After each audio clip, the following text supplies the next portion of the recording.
Hello বন্ধুরা, নমস্কার। আশা করছি সবাই ভালো আছো, আমিও ভালো আছি। এটা হলো আমার উল্টো রথের দিনের ভিডিও। তো এখানে আমরা বোনেরা এসে রাস্তায় বসে আছি, রথ আসবে বলে, রথের দড়ি ধরবো বলে বসেছিলাম। কিন্তু অনেকক্ষণ বসে থাকার পর দেখতেছিলাম যে রথ আর আসে না। তো বোনের ছেলেদেরকে বললাম, চল আমরা মিতাগঞ্জ চলে যাই, বলদেব জিউর যে মন্দিরটা আছে সেখানে। তো ওখানে ওখানে আমরা যেমন কথা তেমন কাজ করেছি। এখানে অনেকক্ষণ দাঁড়িয়ে থাকার পর বোনের ছেলেরা আসার পর তারপর আমরা রিক্সা নিয়ে বলদেব মন্দির সামনে চলে গিয়েছি। তো ওখানে গিয়ে দেখি প্রচণ্ড পরিমাণে লোকজন ছিল, মানুষের ভিড় ছিল। ওখানে সব রথ ছিল রাখানো।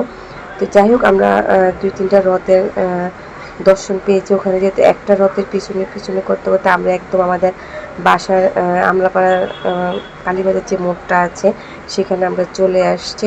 চলে আসার পর ওখানে আমরা দাঁড়িয়ে থেকে আরও কয়েকটা রথের দর্শন পেয়ে আমরা বাসায় চলে আসছিলাম।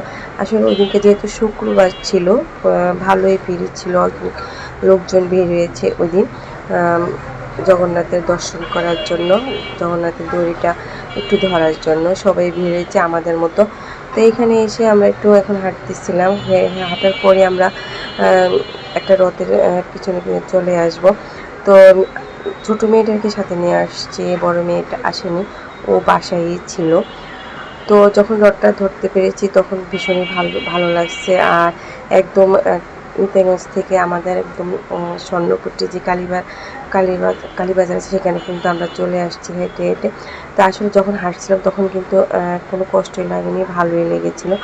আর এমনিতে অন্য সময় হাঁটা এভাবে সম্ভবই না, যাওয়া সম্ভব হয় না, রিক্সা ছাড়া তো কোথায় আসে না হেঁটে যাওয়ার। কিন্তু ওদিকে রথের পিছু পিছু আসতে ভীষণ ভালো লেগেছে।